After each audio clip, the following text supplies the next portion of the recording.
Hi all. Actually இந்த topic பற்றி நான் பேசுவேன் நான் கொஞ்சம் கூட எக்ஸ்பெக்ட் பண்ணவே இல்லை. ஸோ இது வந்து என்னோட பெட் டென்சி ஒரு 6 இயர்ஸ் பேக் வந்து பார்வோவில் வந்து இறந்துட்டா.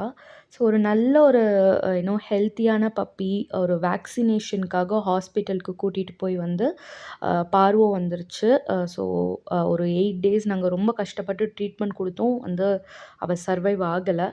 ஸோ இப்போ ஏன் நான் இந்த டாபிக் பற்றி பேசுகிறேன்னா என்னோட ஃப்ரெண்டோட பெட்டு 1.8 இயர்ஸ் ஓல்ட் லேப்ரடார். நல்ல ஒரு ஹெல்த்தியான டாக்கு. எந்த ஃபீவர் எதுவும் இல்லை. காலில் சின்னதாக ஒரு குட்டியாக லம்ப் மாதிரி இருக்குது அப்படின்னு சொல்லிட்டு ஹாஸ்பிட்டல் கூட்டிகிட்டு போயிருக்காங்க. கூட்டிகிட்டு போய் செக்கப்லாம் பண்ணி முடிச்சுட்டு வீட்டுக்கு வந்தால் 2 டேஸில் வந்து பார்த்திங்கன்னா பிளட் ஸ்டூல் வந்திருக்கு. என்னன்னு சொல்லி செக் பண்ணி பார்த்ததில் பார்வோ.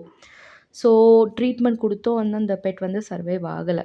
ஸோ இப்போ ஏன் நான் இதை வந்து சொல்கிறேன்னா, இப்போது நீங்கள் ஒரு பெட் பேரண்ட்டாக இருக்கீங்க. ஒரு பெட்டை வந்து நீங்கள் ஹாஸ்பிட்டலுக்கு எதுக்காக வேணாலும் நீங்கள் கூட்டிகிட்டு போகலாம். பட் தயவு செஞ்சு உங்கள் பெட்டை வந்து இன்னொரு பெட் கூட விளையாட விடாதீங்க.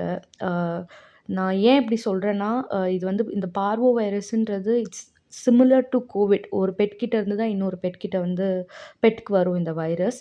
ஸோ இது ஆட்டோமேட்டிக்காக ஃபீவர் அந்த மாதிரி வர்றதெல்லாம் கிடையாது.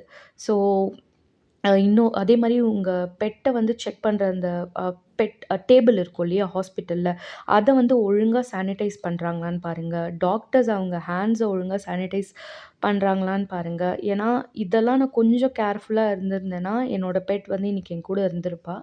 பட் அன்ஃபார்ச்சுனேட்லி நாங்க ரொம்ப கஷ்டப்பட்டோம். ஏன்னா, இது இட்ஸ் நாட் அபவுட் மனி. இது வந்து உங்க பெட் வந்து எவ்ளோ சஃபர் ஆவாங்கன்றது ஆல்ரெடி பார்வோ வந்த ஒரு பெட் பேரண்ட்க்கு தெரிஞ்சிருக்கும்.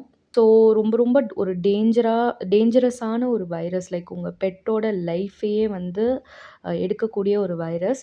ஸோ கொஞ்சம் கேர்ஃபுல்லாக இருங்க. அதே மாதிரி இப்போ நீங்கள் ஸ்ட்ரீட்டில் ஏதாவது வாக்கிங் கூட்டிகிட்டு போகும்போதோ, இல்லை ஒரு மற்ற டாக்ஸ் கிட்ட வந்து அப்ரோச் பண்ண விடாதீங்க. எவ்வளோ ஃப்ரெண்ட்லியாக வேணாலும் இருக்கலாம். பட் இன்னொரு டாக்க்கு என்ன இருக்குன்றது தெரியாது. Including street talk.